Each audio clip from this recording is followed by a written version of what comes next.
Hi everybody, Psych Cow here with my first Fallout lore hypothesis video. This video is about this here unnamed, unmarked, unassuming shack you can find on the side of the road. The interesting thing is who owns it.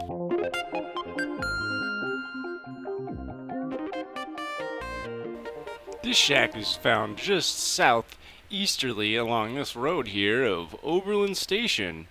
And as I walk there, I'll tell you, this story is a little bit deeper than it was owned by some day-tripping druggie. Now, I've been playing Fallout for a while, since Fallout 3.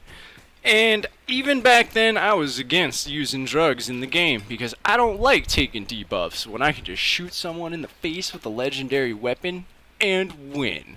But Fallout 4 is a little different. They give you a number of ways to cure your addictions for free, and there's even a level up you can take at 22 to never get addicted to chems again. My plan on this playthrough is to use Jet like slow time VATS and just melee everybody, but I'm not quite there yet. So before we get started about talking about this HUD itself, let's talk about the drug Day Tripper. Day Tripper, according to the Wikipedia, is a pre-war chem favored by those looking for a happy escape, which I feel is a pretty apropos fitting for the ending that the owner inside met. However, I think it goes a little bit deeper than that, because you'll notice the Wikipedia mentions that there's around 25 day trippers only to be found in the Commonwealth, which is to say, where did it all come from? Did these people just find this day tripper in houses? I don't think it's quite that simple. Surely a few bottles were found here and there, but such a high density in just the Commonwealth and an even higher density in the shack inside leads me to think that the owner of this shack stumbled upon a similar secret to the boy who discovered how to remake Jet. Upon entering the facility, the first thing that'll strike you as odd is that everything seems to be pretty much in order. Stacks of bottles on the floor with only 2 bottles askew. Slightly odd that they're not in the vending machine. Novice lock and... a dead lady. But there's no blood. She has her caps on her. Ooh. This is the first piece of evidence that we find in our clue to figure out who this day tripper was. Like I said, she died peacefully. No blood. Almost as if she found a happy escape. Why don't we see what she had in her back room? Upon opening the door, you're greeted by some glow mushrooms, a mister, a syringer rifle, which is the first one I've found in my playthrough, some silt beans, and bloodleaf. Kind of an interesting collection of ingredients, considering that there's also fertilizer on the floor and a day tripper bottle on the chem bench. You'll notice I mentioned this is one of the highest density locations of day tripper in the entire game, which is true. 2 bottles within like 5 feet of each other is about as good as it gets in terms of density, as far as I know. Taking a look at this trader, we notice that she's not a very strong individual. But another thing we notice is that at a glance we may also not notice that she's a female, which is really important in the dangers of the wasteland, which gives me the sense that she was also a very smart individual. She carried very few caps on her at any given time, and pretty much just what she needed to get back to her base if she was ever to leave it. Though I strongly suspect she was smart enough to have another base elsewhere, as you do not find a bed on site. So you're a strong, independent intellectual, and one day you're adventuring into the wastes and you happen to find a giant box of day tripper. You've dabbled in drugs, but most of them you find leave you a bit dumber. Day trippers different.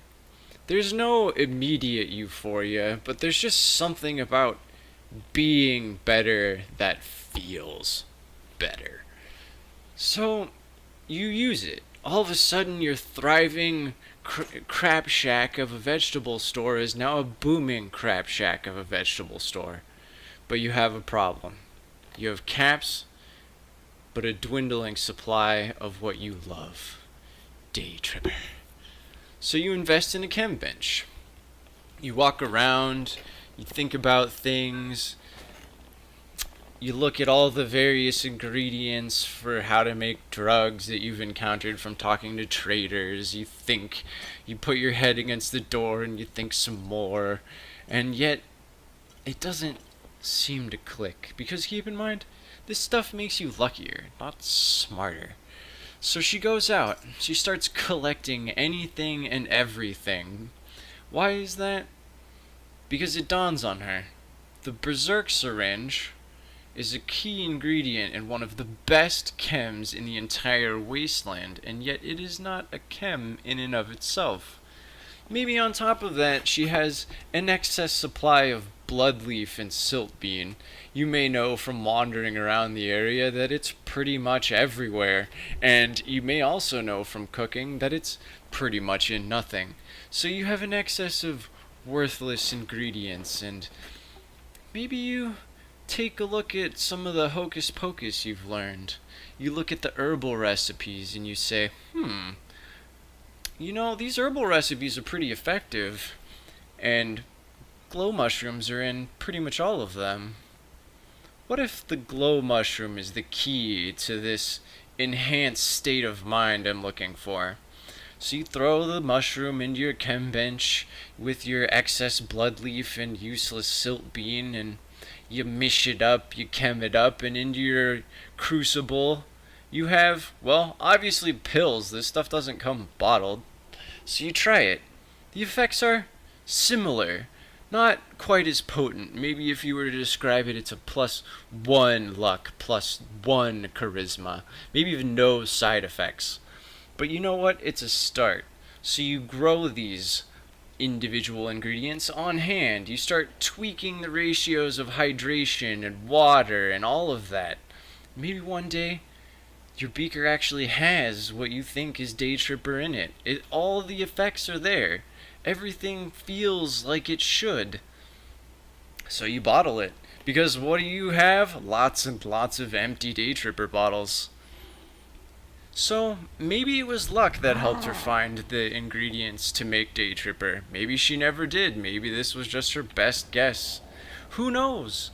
I really think luck played a big factor in this. If you wander around the area nearby, there's a lot of safe glow mushroom to be harvested. Hub flower everywhere. Bloodleaf. Pretty much anything you would ever need to make chems, and anything else you would need, you could easily trade for. This shack is fairly off the beaten path, fairly devoid of any enemies, and at the end of the day, you're confident in your charisma and your intellect enough to quell any issues. Maybe anything that does get out of hand, you just dose up with a few syringe darts. It's all pretty much up in the air. I don't know if that short syringe rifle is always a short syringe rifle, but to me, it really suggests that she was a stealthy individual, a crafty individual, that was thoroughly rounded out by a large supply of Day Tripper that she used in order to make more Day Tripper. But you have to keep in mind, ultimately Day Tripper zaps your strength, and a continued exposure to any drug in this wasteland without the appropriate measures will leave you crippled and haggard. I think, however, she may have just met a different end. She may have just spaced out, left her mind, left her mortal coil for another plane of existence. Perhaps because she was thinking about all the perfection that went into her wonderful situation that she had established for herself. Perhaps there's some inaccessible stash of Day Tripper buried nearby.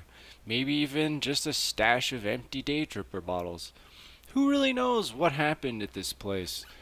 But you have to keep in mind, she's one of the luckiest of the few. She got to die a peaceful death, and one that we can be pretty confident happened fairly recently, considering the state of the shop as we find it. Who knows? Perhaps maybe her last batch just wasn't as good as the batch before it, And that was enough to set her off into a thought spiral leading to nirvana.